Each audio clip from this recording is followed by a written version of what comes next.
बिस्मिल्लाहिर्रहमानिर्रहीम अस्सलाम वालेकुम। फुटबॉल इस्लाम इंटरनेशनल के नाजरीन के साथ बलोच हाजिर है। आज हम बात करेंगे फुटबॉल फेडरेशन नॉर्वेजन कमेटी के हवाले से और उसकी सरगर्मियों के हवाले से। इस कमेटी को फीफा ने नॉर्वेजन के लिए टास्क दिया था, ताहम ये अपने इस टास्क को भूल चुकी है और इसका ज़्यादातर तवज्जो जो है राट पर है। गुज़िश्ता 2 साल में कौमी टीम को 8 मुसलसल मैचों में शर्मनाक शिकस्त का सामना करना पड़ा। ये दाग अभी धुला भी नहीं था कि यूथ टीम अंडर 16 साफ कप में शिरकत के लिए भूटान पहुंच गई। इस टीम में आगाज़ तो शानदार किया है, देखते हैं अब दूसरे मैच में क्या करेगी। इस टीम का क़याम उस वक्त अमल में आया जब कैंडी लैंड ने अपने सोर्सेस की बुनियाद पर पाकिस्तान भर में अंडर 16 टीम के ट्रायल किया।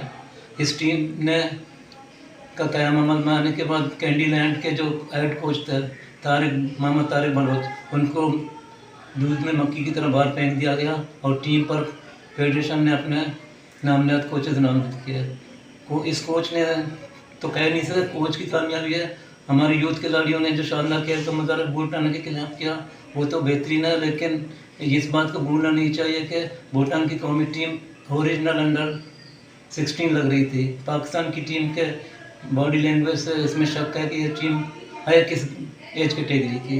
अब देखते हैं अपने पहले मैच में पाकिस्तान ने किस तरह अपनी हरीफ टीम को शिकस्त दी।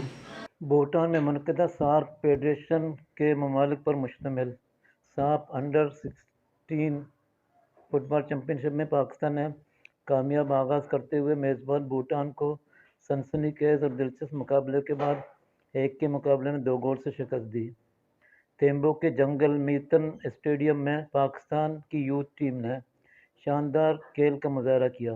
भूटान के तांदन बंट शू ने 13वें मिनट में गोल करके अपनी टीम को बढ़तरी दिलाई। 4 मिनट के बाद पाकिस्तान ने जवाबी हमला किया और पाकिस्तान के कप्तान उबैदुल्ला खान ने हेड के जरिए गेंद को जाल की राह दिखाकर मुकाबला एक गोल से बराबर कर दिया। मुकाबले के 23वें मिनट में साहिली शहर ग्वादर से ताल्लुक़ रखने वाले सुभान करीम ने पाकिस्तान फुटबॉल टीम की जानिब से दूसरा गोल स्कोर किया।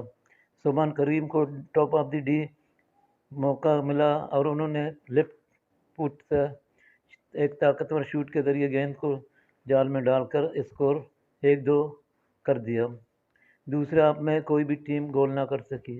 हालांकि दोनों टीमों ने शानदार खेल का मुजाहरा किया, लेकिन दफाई हिकमत अमली की वजह से मज़ीद गोल नमूदार नहीं हुए।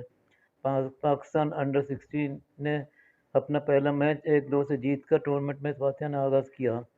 अब पाकिस्तान टीम को इवेंट में अपना अगला मैच कल यानी कि 4 सितंबर को मालदीव के खिलाफ खेलेगी।